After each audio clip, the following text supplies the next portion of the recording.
პარტია თავისუფალი საქართველო და არასამთავრობო ორგანიზაცია საქართველოს ერთობისა და სოლიდარობის კავშირი მიწისძვრით დაზარალებული მოსახლეობის ინტერესების დასაცავად ურთიერთთანამშრომლობის მემორანდუმს აფორმებს. კახა კუკავას განცხადებით, მოსახლეობის დიდი ნაწილი ხელისუფლებისგან სოციალური საკითხების გადაჭრას ელის, თუმცა ამ დრომდე არავითარი დაპირება არ შესრულებულა.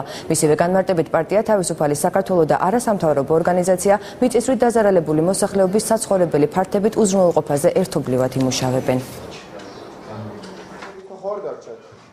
ჩვენ გვინდა ხელისუფლებას ვთხოვოთ, ეს არის ძალიან დიდი სოციალური ჯგუფი და როგორც სხვა სოციალური ჯგუფები 1 ოქტომბრის შემდგომ ელოდება და ჯერჯერობით არანაირი ინიციატივა და არანაირი კონკრეტული დაპირება მათ ხელისუფლებისაგან არ მოусმენიათ. ამიტომ ჩვენ გვინდა ხელისუფლებას რომ დაკავდეს სოციალური საკითხებით, ნელ-ნელა და თავი დაანებოს სხვადასხვა ტელესპექტაკლების რეჟისურას. პრობლემა არის ძალიან დიდი, იმიტომ რომ საქართველო მაინც არის აქტიური ზონაში, სეისმურ ზონაშია.